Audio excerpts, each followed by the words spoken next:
Interview. Timothée Cesti jusqu'à une finale ce samedi 9 septembre au quiz des champions diffusé sur France 2. Celui qui a brillé aux 12 coups de midi s'est confié à Télé Loisirs. Il a été l'un des hommes forts des 12 coups de midi. En 2017, Timothée a remporté 353 348 € de gains et de cadeaux en 83 participations. L'agriculteur de l'Aveyron, qui s'est illustré également dans Question pour un champion sans connaître la même réussite, revient ce samedi 9 septembre à 21h10 dans le quiz des champions présenté par Cyril Ferraud. Pour sa seconde participation, le candidat de 30 ans a été un adversaire redoutable, puisqu'il a réussi à se hisser jusqu'à une finale contre Enzo, le recordman des victoires du Grand Slam. C'est finalement ce dernier qui a remporté le trophée et 20 000 € à reverser au Sidaction. Pour Télé Loisirs, l'ancien maître de midi a fait le bilan de son aventure. Timothée. À propos du candidat du Grand Slam, Enzo a été chercher sa victoire. Télé Loisirs, vous avez frôlé la victoire pour la seconde fois. Comment avez-vous vécu cette deuxième place? Timothée, ça laisse un goût un peu amer dans la mesure où finalement, ça s'est joué à pas grand-chose. L'année dernière, j'avais été battu assez nettement. Là, c'était une occasion en or d'accrocher une belle victoire.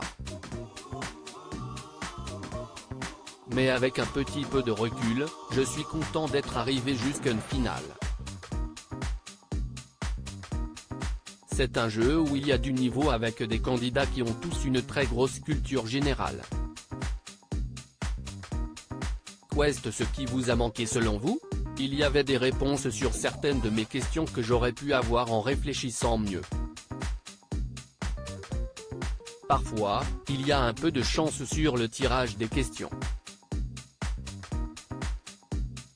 Il y a aussi un peu de fatigue. Le tournage est long et ça a pu me jouer des tours.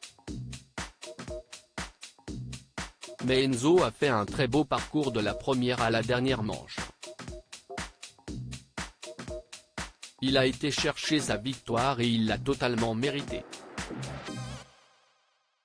Qu'est ce qui vous a donné envie de rempiler au quiz des champions? Le concept de l'émission est très intéressant.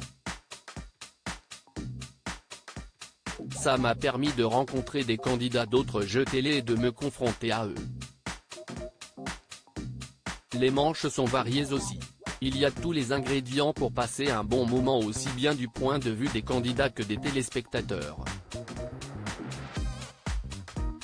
Est-ce qu'il y a un participant que vous redoutiez particulièrement?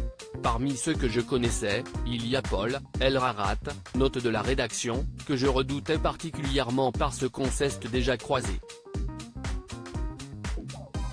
Il y a aussi le niveau incroyable de Nicolas que j'avais suivi dans le dernier Question pour un champion.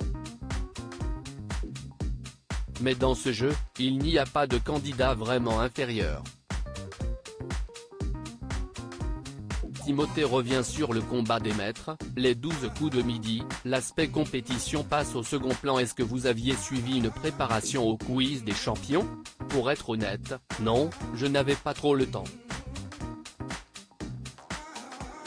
J'essaie quand même de garder un peu d'entraînement pour les jeux en les regardant et en essayant de répondre, mais je n'avais pas fait de préparation spécifique.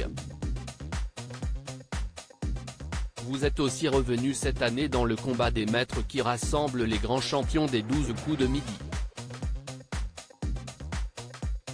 Diriez-vous que le quiz des champions est plus difficile? Si est-il dur à comparer? Il y a énormément de champions des 12 coups de midi qui auraient leur place au quiz des champions. Mais le combat des maîtres, si est un peu plus orienté sur du ludique, sur des retrouvailles entre amis parce qu'on a formé une très bonne bande. Donc personnellement, quand je vais aux 12 coups de midi, je dirais que l'aspect compétition passe vraiment au second plan. CIST surtout pour retrouver les copains. Timothée voudrait-il retenter une nouvelle édition du quiz des champions malgré sa défaite? Il répond: avez-vous eu l'occasion de côtoyer Cyril Ferraud hors antenne? On discute un petit peu parce qu'à chaque fois, Cyril Ferraud vient voir les candidats avant la participation. Il vient nous mettre en confiance, nous saluer et nous remercier pour notre participation. CIST sympathique de sa part. Vous aviez évoqué votre célibat dans les 12 coups de midi. Pourriez-vous candidater à L'amour est dans le pré? Non, je ne me vois pas du tout y participer. Quand je suis à la télé, CIST pour jouer. Je préfère garder ma vie personnelle pour moi. Projetez-vous de participer à un autre jeu télé? L'année prochaine, j'aimerais bien retenter ma chance à Question pour un champion. Mais ce n'est pas du tout une idée fixe parce que j'ai une vie bien remplie. Participer aux jeux télé, CIST très passionnant mais ça prend du temps donc il faut que j'arrive à m'imposer des barrières. Êtes-vous tout de même partant pour un nouveau numéro du quiz des champions? Bien sûr, si j'ai la chance d'être invité.